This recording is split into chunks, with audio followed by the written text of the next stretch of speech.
मुझसे ना एक लड़की को इश्क हो गया और उसके घर वाले को पता चल गया कि उसको मुझसे इश्क हो चुका है। तो उस लड़की ने मुझसे बहुत सच्ची बातें की जिस वजह से मैं उससे मुतमईन हो गया। मगर उस लड़की ने ना कुछ मेरा साथ नहीं दिया।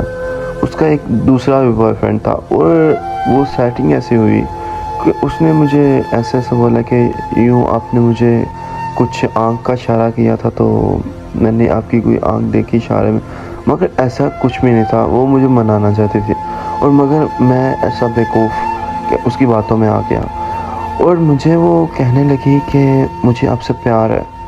मैं क्या, मेरी बात तो ये है कि मैं अभी तक तो किसी से प्यार नहीं करता, तो ना मेरा दिल करता प्यार करने का। उसने बोला कि आप मुझे अच्छे लगते हैं। मैं क्या, मेरी बात सुनो, मैं अच्छा लगता हूँ मगर मेरे घर वाले मुझे मार डालेंगे। कहती है नहीं, मैं आपसे बात करना चाहती हूँ, आप फ्री टाइम मुझे दे सकते हैं। मैं उसके लिए 3 दिन वहाँ रुका और उसने कुछ भी बात ना की और उसके बावजूद मैं जब बोला मैं जाने लगा हूँ और मुझे कहती है बस 1 दिन दो मुझे, तो आप चले जाइए। और तब मैं बिल्कुल भी बहुत टेंशन में था और मुझे घर से भी बहुत कॉलें आ रही थी और उसके लिए, बेवकूफ़ के लिए मैं इतना रुका। फिर भी कोई भी दिल से बददुआ नहीं है उसके लिए, फिर भी उससे कोई भी किसी किस्म का नाराज़गी नहीं है। मगर जब मैंने उससे कोई रिश्ते की बात की और रिश्ते की बात की तो मुझे उसने बोला कि मेरे घर वाले मान जाएंगे। और मैंने फिर एक बार बोला उसे मैं आपको मिलना चाहता हूँ। वो कहती है मेरे पास तो इतना वक्त नहीं है कि मैं आपको मिल सकूँ। और पहले पहले तो वो मुझे बहुत टाइम देती थी और जब लास्ट में आई तो मुझे बद्दू बोलने लगी और मैंने उसकी बातों में कुछ भी गौर नहीं किया और मैं फिर भी उससे बात करता रहा। एक दिन मैंने अपनी आंखों से देख लिया उसे। उसने मुझे एक बहुत बड़ी बात की। उसने बोला कि देखो, अभी कुछ नहीं हो सकता, कि मैं कुछ नहीं कर सकती, फिर भी मैं आपके साथ चलूँगी।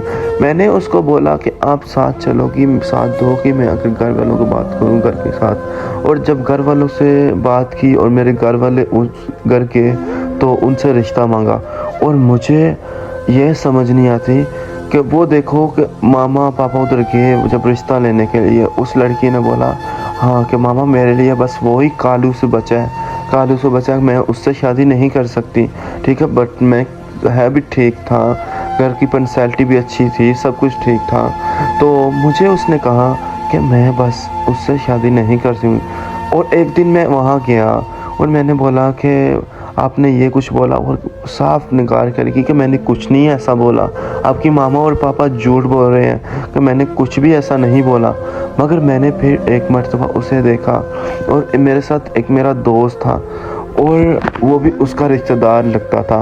वो गया अंदर तो मुझे, एक मेरी सिस्टर थी, मुझे कहती है कि यहाँ जाना है कुछ लेने के लिए। मैं वापस आया वहाँ से और वहाँ से आके तो उससे, उसके अंदर एक लड़का था, एक वो था, एक लड़की थी, ठीक है। वो आपस में बातें कर रहे थे तो मुझे कुछ थोड़ा सा फील हुआ।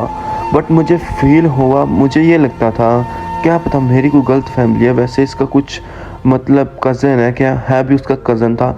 और मुझे इतना तवज्जो नहीं दी। दूसरी बार मैं गया, मुझसे बात हुई तो फिर वो लड़का इसी से बातें कर रहा था और मैंने फिर भी तवज्जो नहीं दी। जब तीसरी बार मैंने देखा कि ये वही सेम चलमिशन चल रही है और मैंने फिर वहाँ माइंड से निकाला उसे। और फिर मुझे उसने एक बार कॉल की कि यार तुम मुझसे मिल सकते हो। मैं कहा कि देखो अभी कुछ नहीं हो सकता, मैं आपसे नहीं मिलना चाहता। वो कहती है एक बार मिल सकते हो, मैं आपको कुछ बताना चाहती हूँ। मैं वहाँ गया और मुझे उसने बोला कि देखो मेरा भी किसी से भी किसी तरीके का भी ताल्लुक़ नहीं है और मुझे खुद पे जीना है, मुझे किसी की टेंशन नहीं लेनी और मुझे वो अच्छा लड़का नहीं लगता। वो वैसे मेरी मामा वैसे ही बिठाती थी मेरे पास और उसका है सी फ्रेंडशिप उसकी उससे है थी, मगर मुझे बताना नहीं चाहती थी। और मैंने क्या किया उसके साथ, मैंने कुछ भी उसे बददुआ किसी किस्म की नहीं दी। मैंने आज भी वो मुझे याद आती है, मैं रो पड़ता हूँ, मगर मेरा एक दिल कहता है कि मुझे अभी उससे कोई भी बात नहीं करनी, और मैं खामोश हो जाता हूँ कि मैं खामोश इस बात पे होता हूँ कि वो अल्लाह मेरा इंसाफ़ करने वाला है, फिर भी मैं उनसे कोई भी ताल्लुक़ नहीं रखता।